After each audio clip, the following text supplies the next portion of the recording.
Seorang pelajar salah satu sekolah menengah pertama di Makassar berinisial W, jadi korban penculikan oleh orang tak dikenal. Korban diculik pada saat jam istirahat sekolah.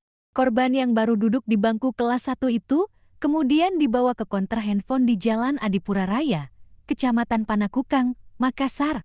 Korban kemudian dijaminkan pelaku melakukan penipuan berupa top-up akun virtual sebesar 1,3 juta rupiah. Hingga kini, pelaku yang terekam CCTV saat melakukan aksinya masih dalam pengejaran aparat kepolisian. Sementara korban penculikan telah dipulangkan ke rumahnya setelah dijemput pihak keluarga di kantor polisi. Kanit Reskrim Polsek Panakukang Makassar, Ibtu Sangkala mengatakan, pihaknya menerima laporan dari warga kalau di tokonya yang merupakan konter pulsa dan briling merasa ditipu oleh seseorang.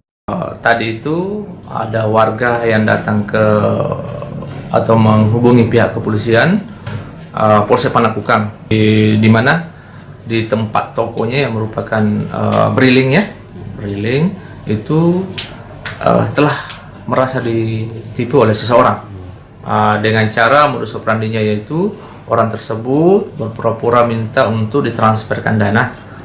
Kemudian orang itu ditemani oleh seorang anak kecil, di mana orang itu menitipkan anak itu bahwa anak ini seakan-akan anak itu adalah anak daripada pelaku.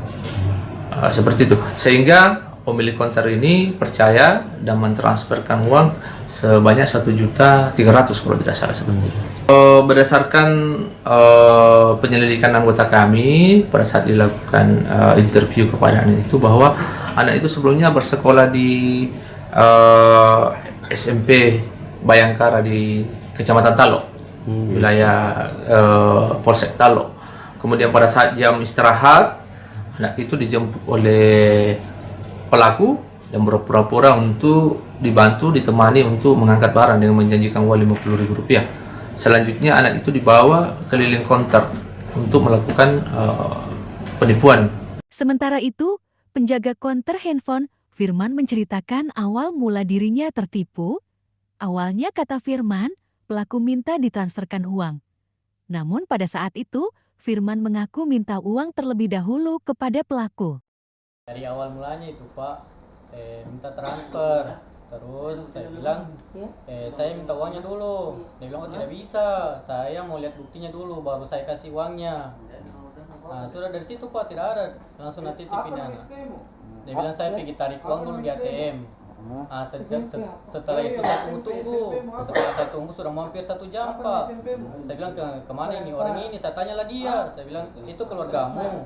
Dia bilang, bukan Kak, saya tidak kenal juga itu. Saya cuma dijemput di depan sekolah.